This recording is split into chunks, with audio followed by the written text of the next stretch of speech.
Okay.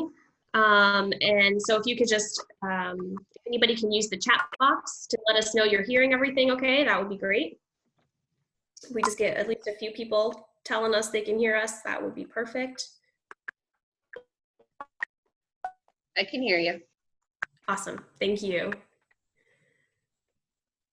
And I think Cory is going to set all of us to mute. So if everyone's comfortable with that, just stay on mute.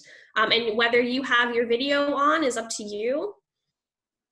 But if you have any questions while we're going through this presentation, please feel free to just type them into the chat box and we will kind of keep.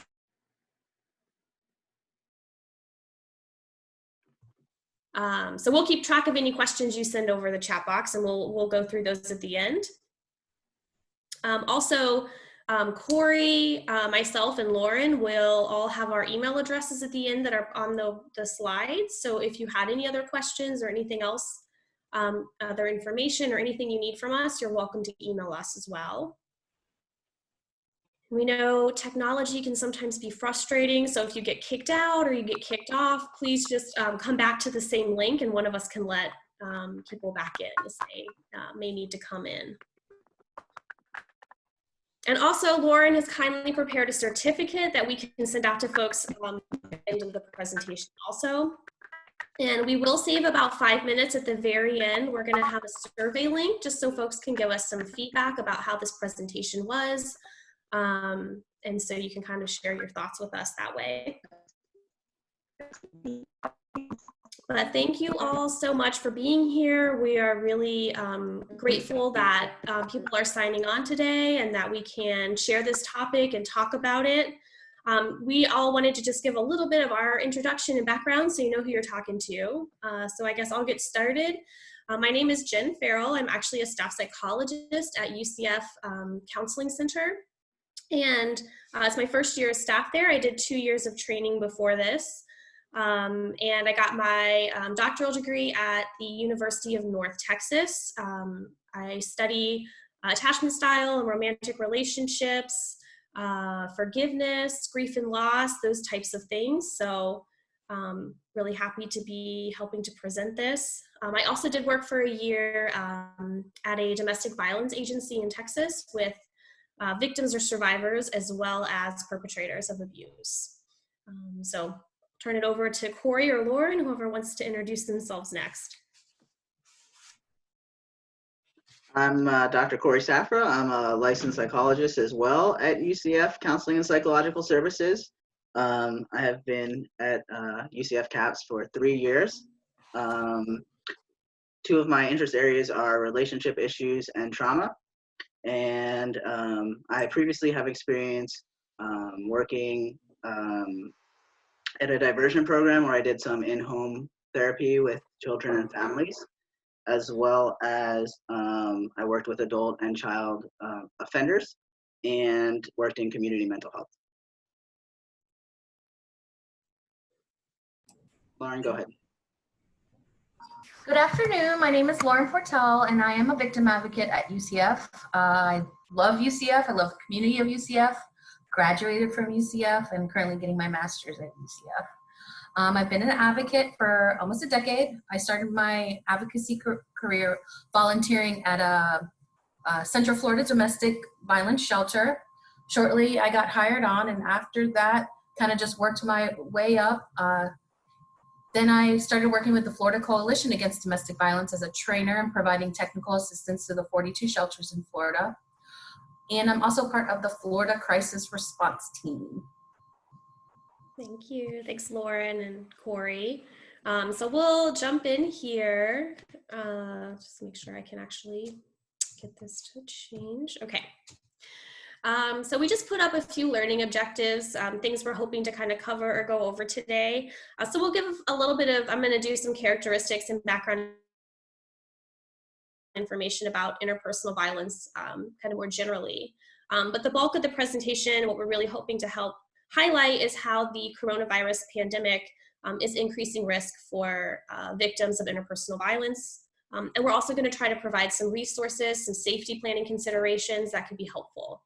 And at this point, I think Cory was going to send out a really short one-question poll just to get an idea of what people's careers are at this point. So kind of what your background is that you're coming in with.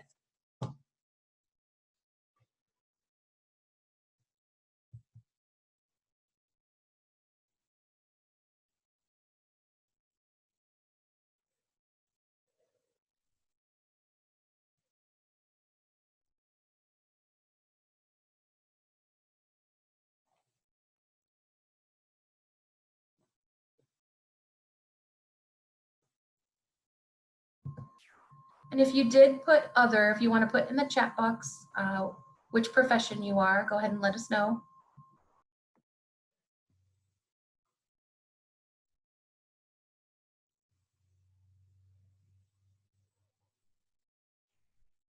Give you about 10 more seconds.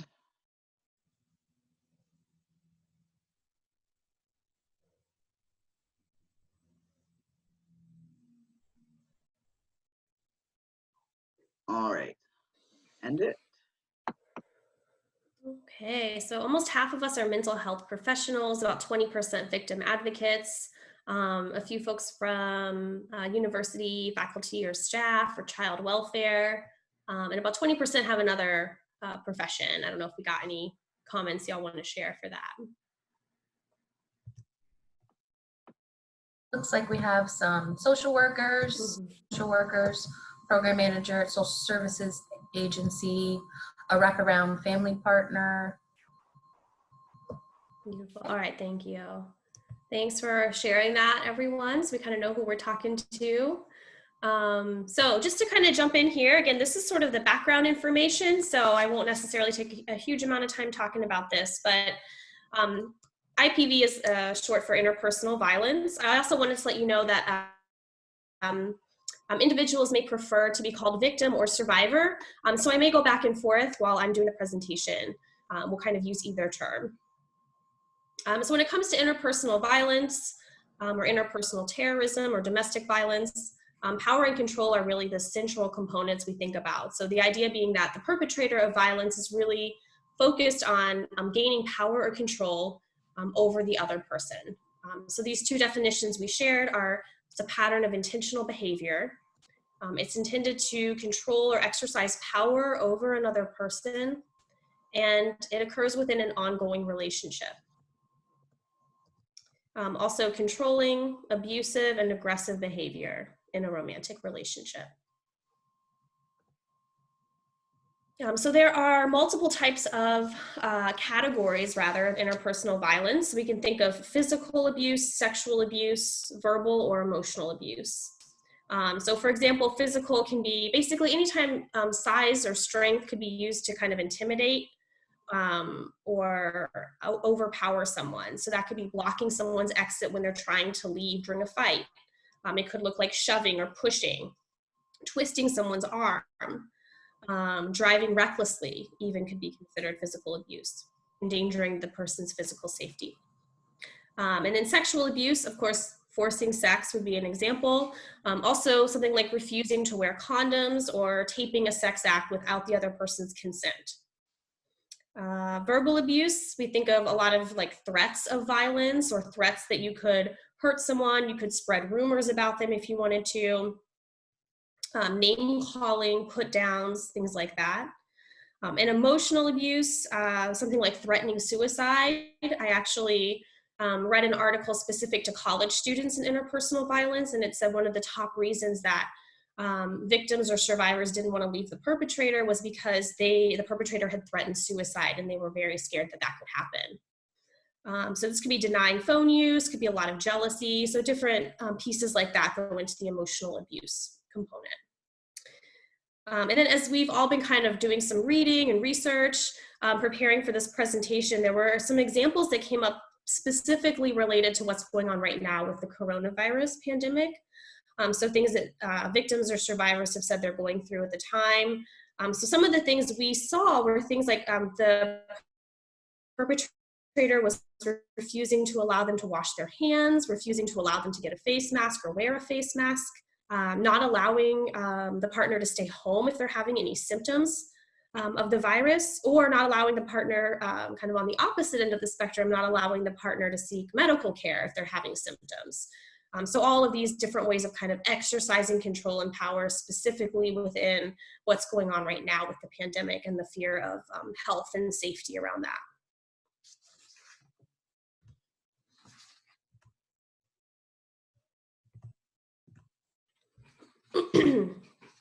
So just a few red flags. These, of course, apply beyond just the scope of this particular time period when there's a pandemic. These would be relevant at any time for a relationship. And they could be signs that either the relationship is becoming abusive or is abusive or has that potential to become abusive. So one of them is excessive jealousy or possessiveness. Controlling behavior. So this can look like wanting to check in a lot, wanting to know where the partner is, multiple texts, telling somebody what they can or can't wear, things like that. And I've often heard from individuals who are in an abusive relationship that initially that controlling behavior seemed like this really sweet, endearing, being protective type of thing. These relationships can also be characterized by really quick and intense involvement. So something like saying I love you very early on in the relationship. As well as unrealistic expectations. So kind of putting a lot of expectations on the victim or survivor in the relationship for what they should be doing or should be willing to do if they really care or really love you. Isolation. So this is a really a factor that is concerning in that it's a way to control somebody and also a way to kind of decrease their chances of disclosing the abuse. And this is especially something that can happen right now because with social distancing, with stay-at-home orders, isolation is something that's already kind of built into what we're doing. And so this can be used even more as a tool and more easily as a tool by perpetrators right now. There's a lot of blaming the partner, the victim or survivor, for the problems that are going on in the relationship or for the perpetrator's feelings or frustrations or whatever they may be going through. Another thing can be creating the illusion that the partner is the dominant person in the relationship. So saying things like, I really need you. I'm only reacting like this because you're so important to me. I've never been this way with anyone else I've dated. It's just because you mean so much to me and you're so much stronger than I am. Things like that. Another big one is gaslighting. I've actually seen this referred to in research at times as crazy making, which I think is a really good term for it because basically what gaslighting does is it causes the victim or the survivor to start to question their own sense of reality and how they're interpreting and understanding what's happening in the relationship.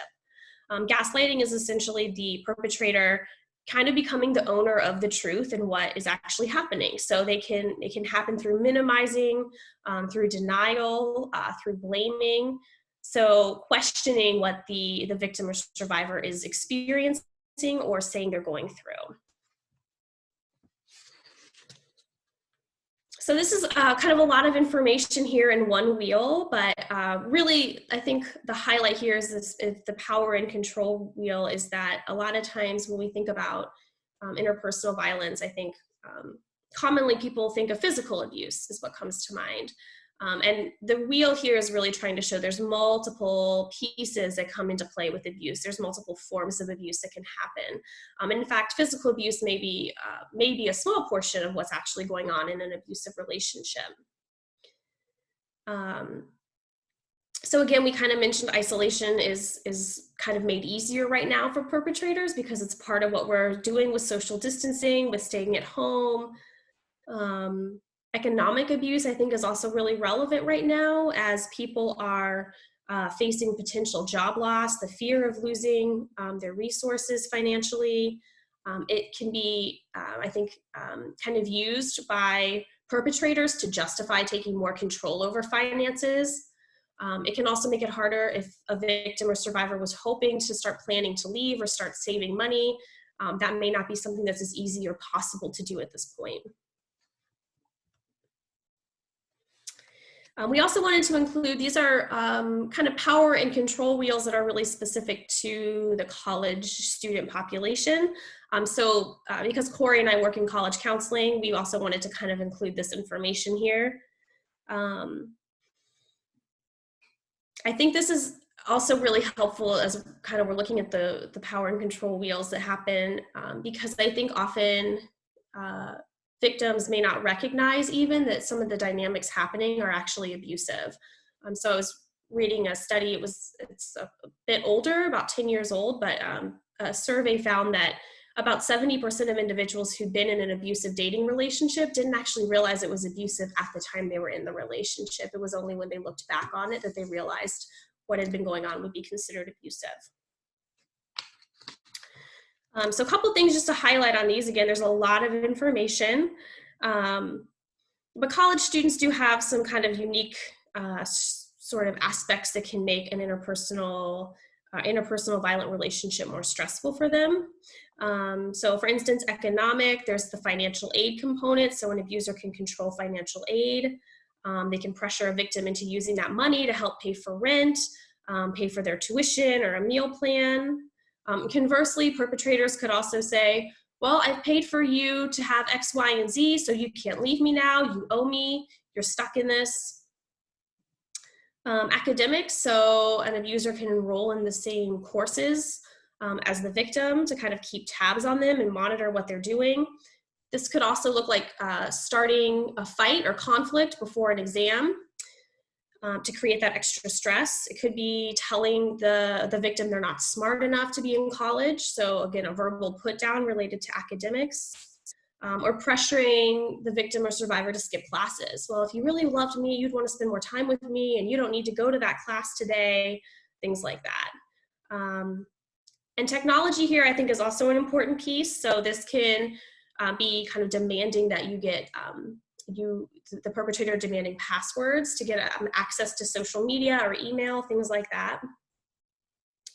Or constantly texting or calling to check in and wanting to know where the victim or survivor is at all times.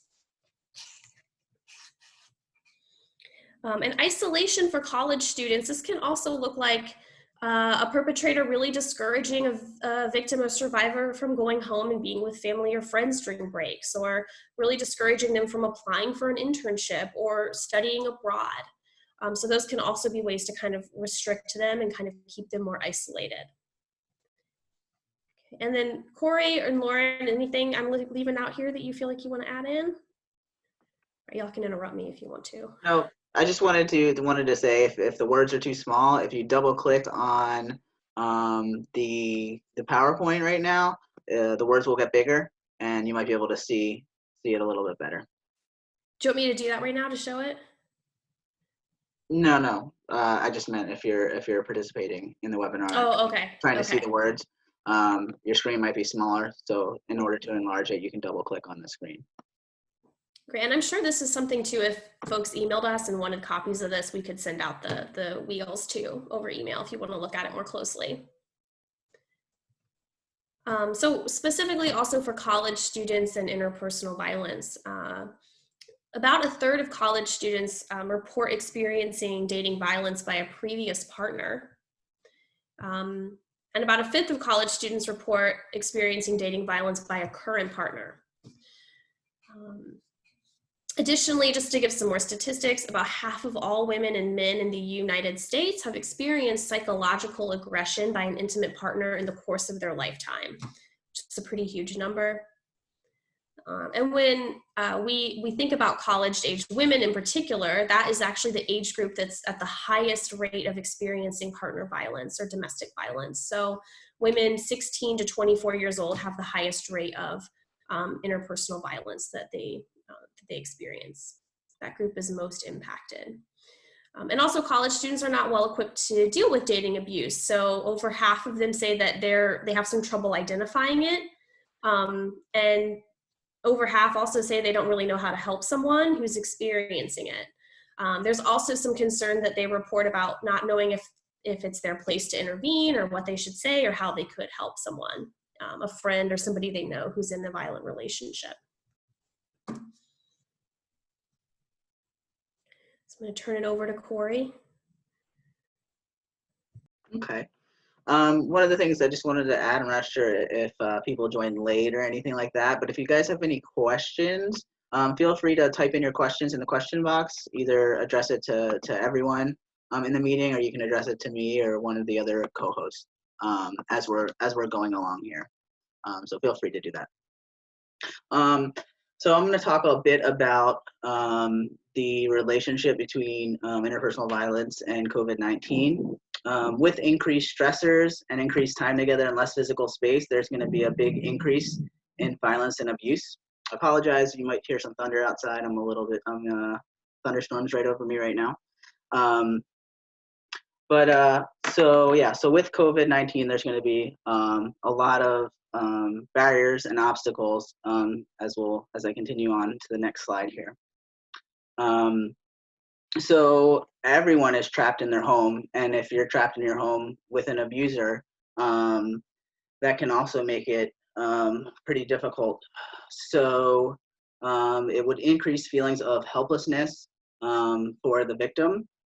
The abuser would have control over the victim's entire environment, and the victim can rely solely on their abuser to define their sense of reality, which feeds into the cycle of abuse and makes it more difficult to escape for the victim. It also allows for easier gaslighting. So as Jen had talked about, gaslighting, psychological manipulation, the abuser might say, if you leave, you're gonna get COVID. No one else will let you stay with them right now. It is selfish for you to leave and put others at risk. If you kick me out, I'm gonna get COVID. If you send me to jail, there's a lot of COVID going around in prisons right now. So they can use psychological manipulation in this way through COVID. Additionally, isolating a victim from friends and family is a common warning sign that physical abuse may escalate, and there's less support and connection from family and friends, so they don't necessarily have those supports like they used to. There's also some fear for children, pets, and family members. Statistics show that about 60% of homes with where domestic violence is perpetrated has children and pets in the home. There's a lot of increased distress currently with COVID-19. You can imagine there's a lot of stress alone from being in an abusive relationship to begin with. And so with all these extra distresses, financial concerns, employment questions, health concerns, that's only going to add to the distress. And when you're stressed, you're less able to problem solve, you're less able to think logically, and so that's going to have an impact on that as well. Financial uncertainty. Well, in addition to the increased stress, we know oftentimes based on other, let's say, natural disasters, there in 2017 with Hurricane Harvey, and in the 1989 Exxon Valdez oil spill in Alaska, interpersonal violence increased based on previous times, and especially with the natural disasters, they're kind of like a one-time thing. If you're being psychologically impacted or not, and then the stress leaves. With viral pandemics, you don't know that. We don't know when it's going to be over. We don't know if we're going to be impacted or how we're going to be impacted. So therefore, the stress is going to be, unknown how long it's going to last. And so we know that triggering overexposure to stress hormone cortisol is associated with also increased levels of aggression. So additionally, financial uncertainty is an issue that many people are facing. If people are losing their jobs, whether it's the person that is doing the abuse, they're going to be more stressed, or the person that is being abused. And so studies show, for example, in the 2008 recession, that unemployment increases correlated with reported abuses of reported interpersonal violence. And right now we know the job loss is comparable to the Great Depression. Additionally, there's decreased privacy. So if you think about not being able to escape your abuser, and also in terms of you're trying to get services and you might not reach out for services, whether it's counseling or something else, you might not reach out for those services if you're trapped in home with your abuser. And then when you do contact those services, you might also not disclose the abuse if the abuser is also in the house with you. In terms of medical treatment, there may be some fear around seeking medical treatment, whether it's for the abuse to begin with or for another issue. And a lot of these safety nets that we have to be able to get people help, people aren't going to now. So they might not be going to doctors, they're not going to schools where there might be people that would know and be able to report abuse, or that they might report abuse to. In terms of alcohol use, we know that alcohol use has a disinhibitory effect on aggression, and there's a lot more alcohol use in the home now. There's been some studies report there's been a 243% increase in alcohol sales. And so if we see a lot more alcohol sales in the home, they're more likely to abuse people within the home. So I don't know if you guys had anything else to add to the alcohol use or anything that I said so far. I just have one small statistic to add in, Yeah, go ahead, Jen. which is the kind of related to what you were saying with the being able to reach out for support or help. So it's only something like 7% of the time when police respond to a domestic violence call that there's actually still a perpetrator at the home, which means that victims almost always wait until the perpetrator has left the premises or left the home and they're not with them anymore to actually call police. So you can imagine how much harder that makes reaching out if the typical way of doing that is to wait until they're not with the perpetrator or the abuser right then. It's also important to just notate when it comes to the alcohol intake, always a disclaimer, abuse doesn't happen because someone is under the influence of alcohol. We don't want to blame abuse specifically on alcohol. So it's just a good little side note to always say, it always is about power and control. Thank you guys for adding that. Also, in terms of lack of resources, Jen, if you just go back for 1 sec, there are some reports that suggest that cases have been delayed. Legal aid organizations and advocates have been forced to work remotely now, so that is a different kind of work. It's also possible that judges will be reluctant to hold perpetrators in jail because of COVID. And it's also important to note that victims can be afraid to go to shelters right now because of contracting COVID as well. In terms of reporting, the information that we have, it is, well, first of all, with reporting domestic abuse overall in general, we know that about half of cases of domestic abuse don't get reported, not in a pandemic. So knowing what's going on now, we might expect that to even be less. At this point, it's too early to make conclusions. However, there are some reports that there's been a 5 to 40% increase in domestic violence calls. Some cities show that, other cities don't show an increase. A lot of police departments don't make their crime statistics available or make them available this quickly. But that's what some cities report at this point. What we also know is just because people are not reporting crimes doesn't mean that crimes are not happening. The executive director of the National Coalition Against Domestic Violence, Ruth Glenn, said she expects the country to get a significant increase in calls about domestic violence as restrictions are eased. In terms of charges, there are fewer cases being pursued. Fewer victims are pressing charges after police are called. They might not feel like it's a safe time to leave the home, or they might not have the resources to leave their partner right now. So there are a lot of reasons for that. In terms of injunctions, in Central Florida, judges are reviewing new cases. There is a delay in hearing, but temporary injunctions are being issued. In terms of the severity of cases, when violence is being reported, it is often more severe forms of violence, such as strangulation. One of the other important things is with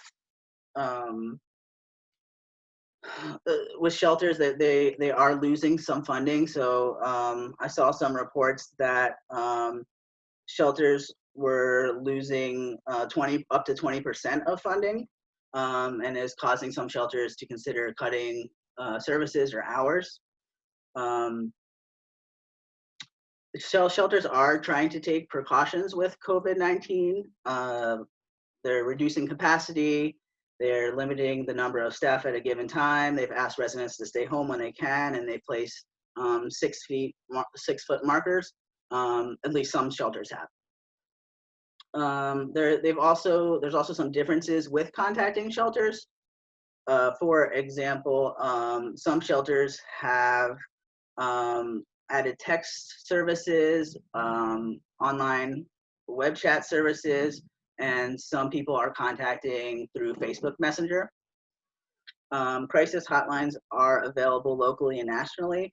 Hotlines have seen an increase in calls, and they also note that hotline calls have been shorter and more frantic. In terms of differences in interpersonal violence throughout different localities, some of it is going to depend on stay-at-home orders, what the stay-at-home order is, what kind of restrictions there are. So, for example, in some countries, you're not allowed to leave the house at all, except on certain days. And it's going to depend on what state and what your government has decided. It's also going to depend on if you're in a rural, urban, or suburban area. Additionally, what socioeconomic status area you're in, and what domestic violence resources there are around you.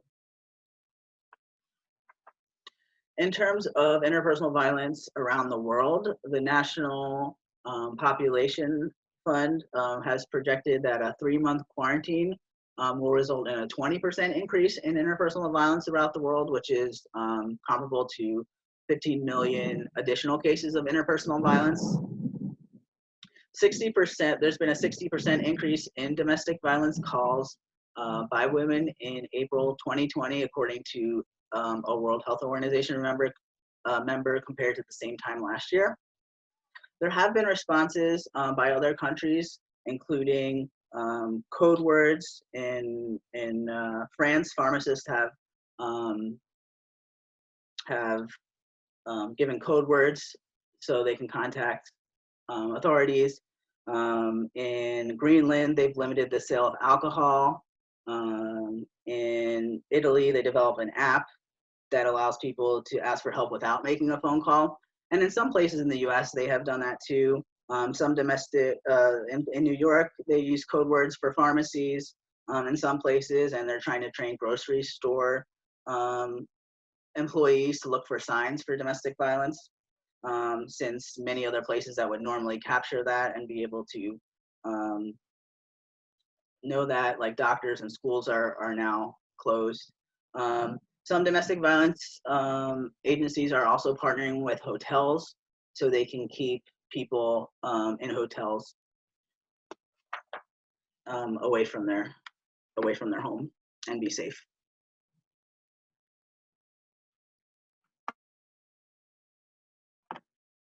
Lauren, Muted. microphone, yeah.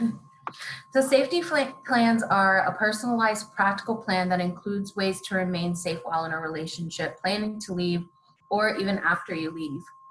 It's important to remember that everyone's safety plan is different. Safety plans evolve as your situations change, So safety plans can change hourly, daily, weekly, monthly. And it's one of the most important things, or the most important thing that you do as a victim advocate is safety planning.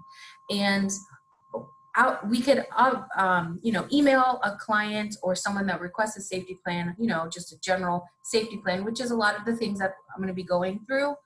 But if you do know someone that is going through something, it's important to have them call some form of a hotline that deals with interpersonal violence so they can get something that is tailored to them. And although some of these things that I am going to be mentioning that are outlined in the safety plan may seem obvious, and it's important to remember that moments of crisis, your brain doesn't function the same way as when you're calm. So that way, talking about it, it kind of puts it to the forefront when you're constantly thinking about your safety plan. So be aware of warning signs that the abuse is escalating. And this is specific to every, victim or abuser situation. You know your partner the most, you know signs of when they're starting to get heated or angry. Just be aware of those warning signs. Attempt to put yourself in the safest location in your home if the abuse is escalating. For example, try not to pick a room that has weapons. Kitchens have knives, garages has tools, the bathroom has, the porcelain toilet or the tub. So try to pick a room that doesn't have that. I know sometimes when you're in small spaces, for example, in my apartment, I don't have many places to go. But, try to pick the safest space in your home. It's important also to have access to your cell phone. Try to, save any numbers for the police department. You may not want to put into your phone that, hey, this is Orlando, police department. You can put, Pizza Hut or something along those lines, or, your mom's name or something along those lines. So that way it's not, if your partner checks your phone, it's not just, hey, this is the local police department. It's also important to keep a charger. The first one is police Oh, department. my Alexa heard me talk. The second one is Castleberry.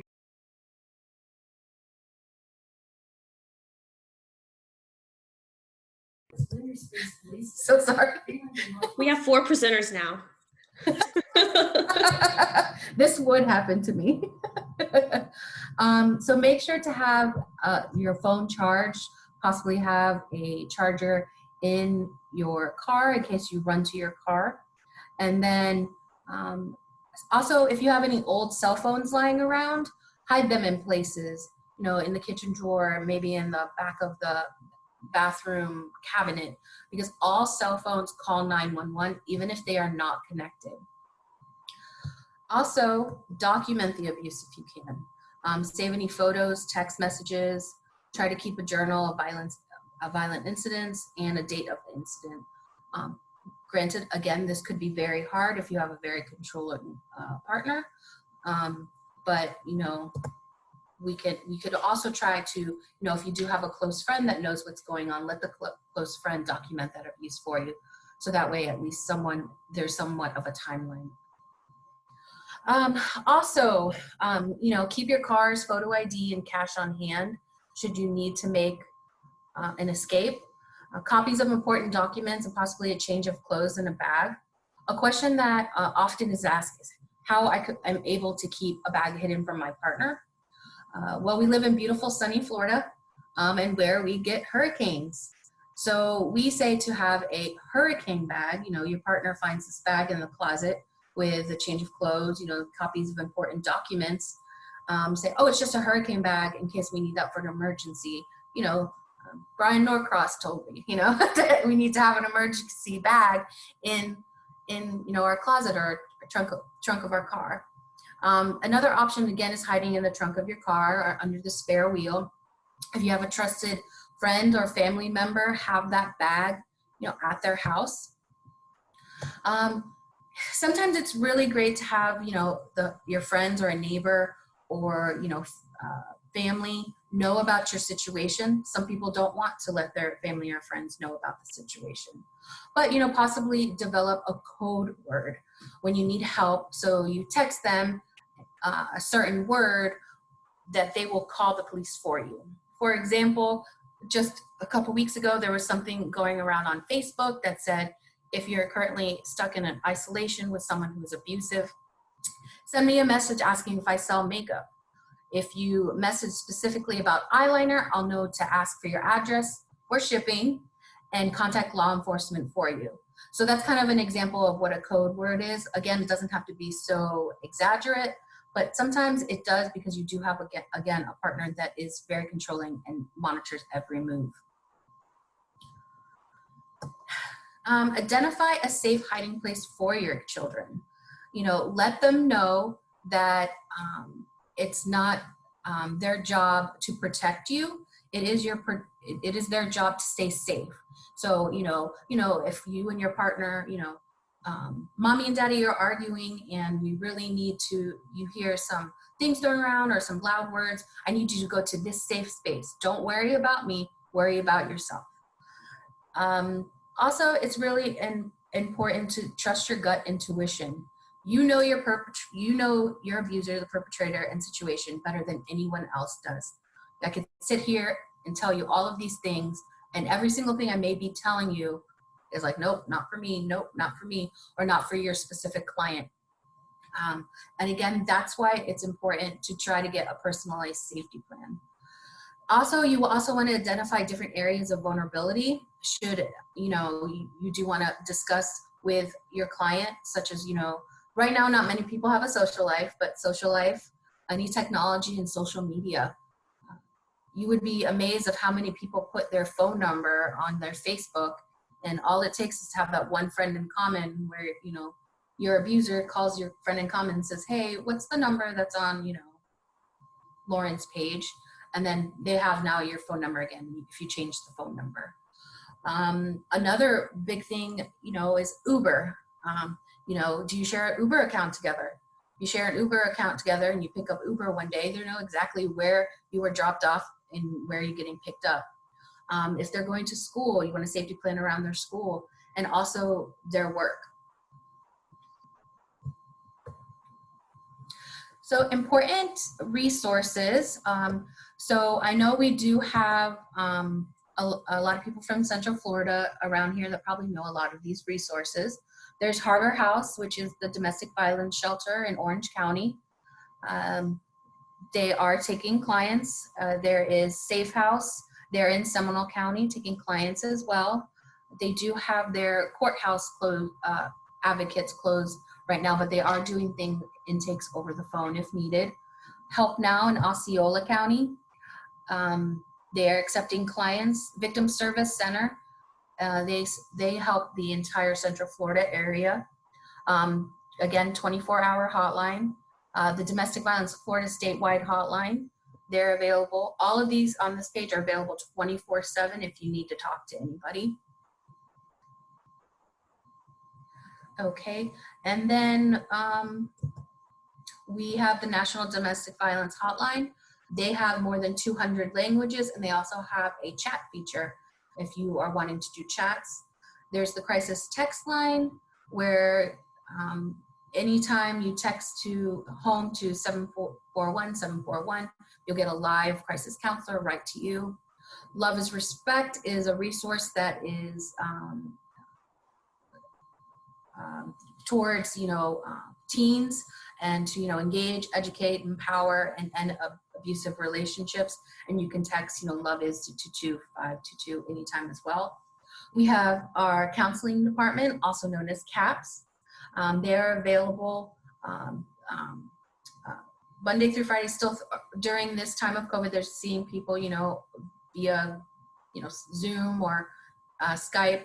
And then they also have an after hours that you can still call that number and you will still speak to a licensed counselor. And we also have UCF victim services that are available 24/7. We have a 24-hour hotline, and then we also have a 24-hour text line.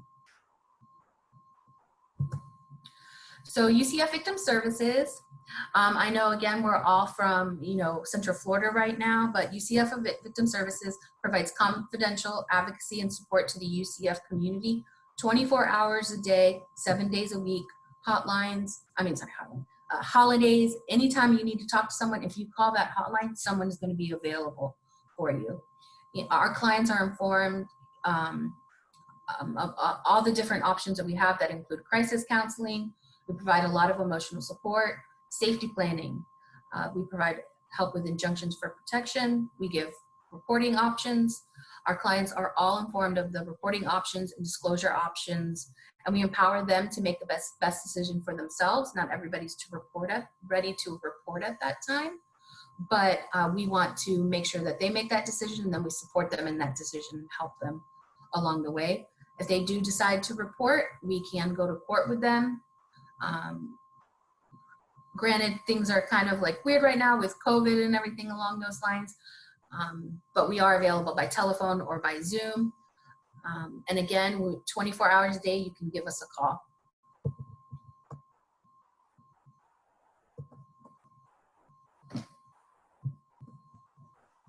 All right, and I think we've kind of covered our CAPS services. So this is the UCF Counseling Center. We have our main phone number, our website address, and for the summer, we're open Monday to Friday from 8 to 5.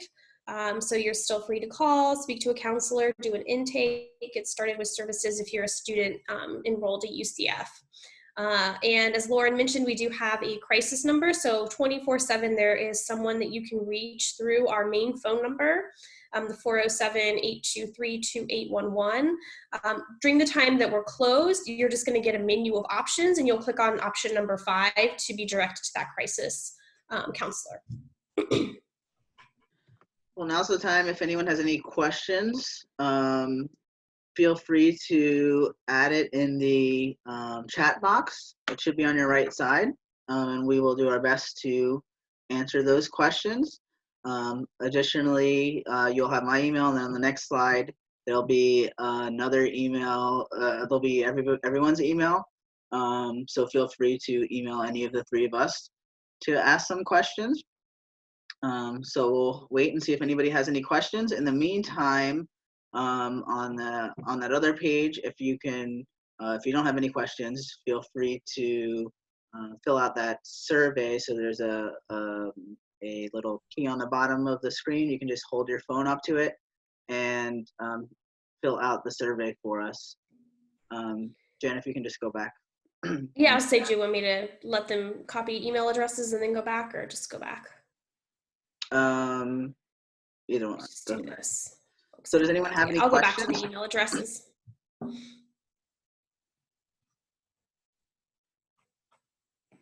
Okay, so we have one question. Can you all speak on familial abuse? Most students have sheltered at their childhood homes for summer semester.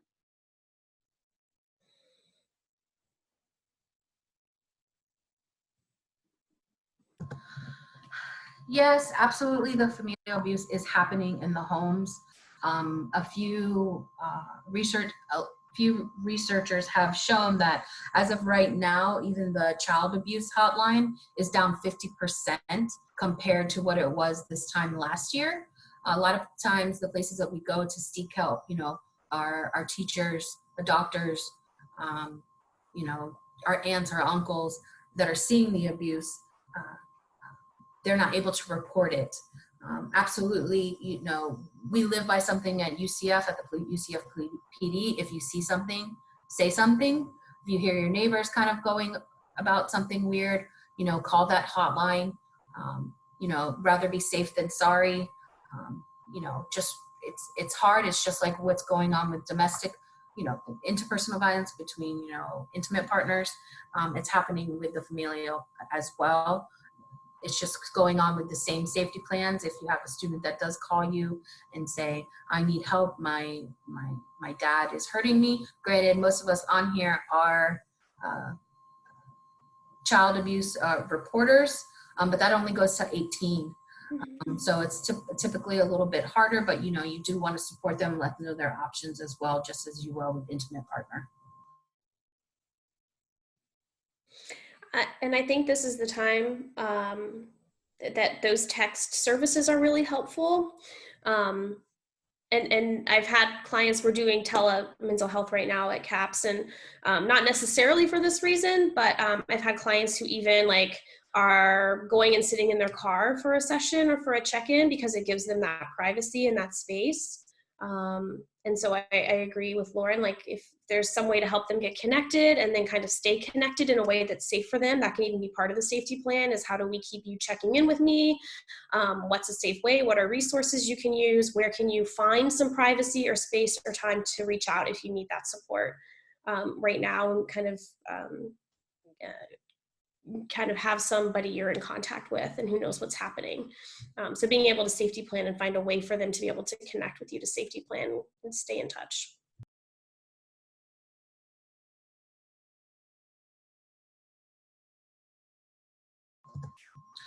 We did have a few comments, so everyone does know the Osceola County Courthouse is open for those in need of an injunction or order of protection. The persons are allowed to enter after their temperature is taken. They're also allowed to enter when they want to be present for the first appearance after abusers are arrested. That's great information. Thank you so much. And also Help Now has court advocates that can connect survivors for service as well. Beautiful. Thank you.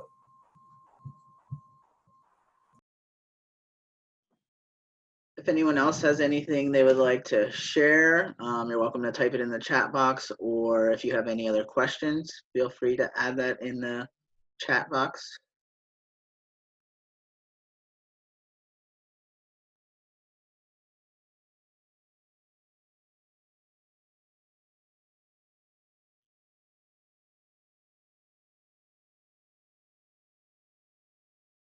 And if you can fill out the surveys, if you don't, all you have to do is hold up your phone to the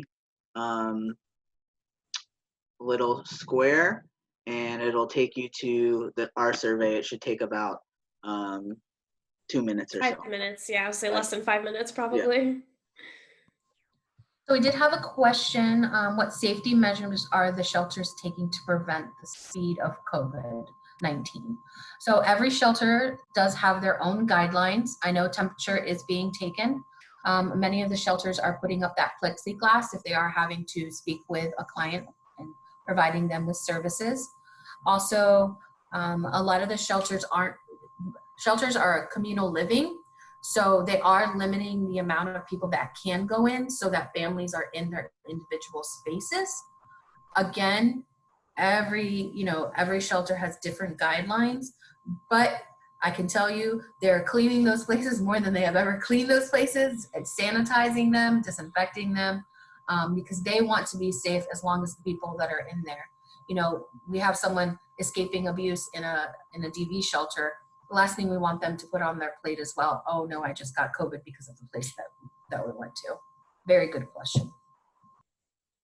And I think being able to even provide that information that the shelters are taking these extra measures, or in some cases shelters are there's hotel rooms that are being offered even to keep the number of people in the shelters down. I think being able to offer that information to victims or survivors is so important, because we know that this isolation is a tool that that abusers are using to kind of keep victims feeling even more trapped at home. Like there's nowhere you can go, you're not safe, you're selfish for leaving. If you do leave or take the kids, you're going to put them at risk. So I think making sure that we kind of let them know what realistically is happening and what options there are so they can make the best choice for where they're at in their situation. Yeah, and so I think it's important to know that different shelters are taking different precautions. So if you are, a professional in the community or something, you might want to find out what different shelters are offering. So.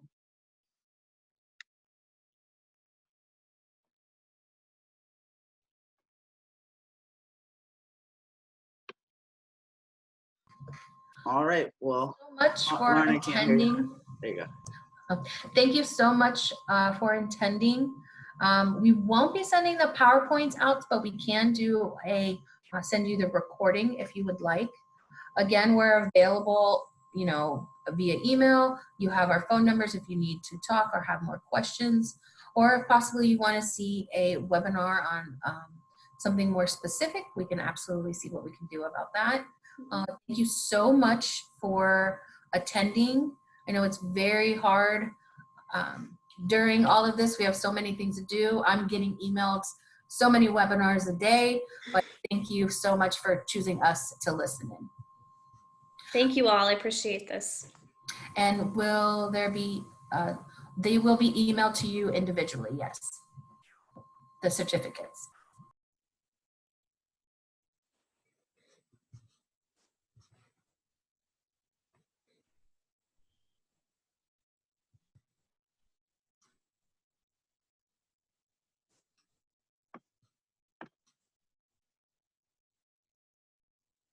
Y'all okay with me stopping the screen sharing?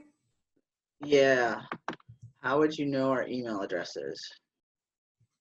From RSVPs, that So if you emailed us to RSVP, I guess. yeah, from if you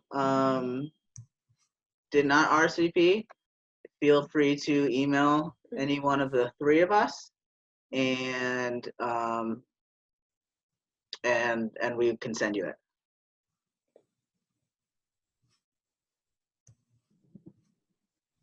Did you get the? There you go. Yeah.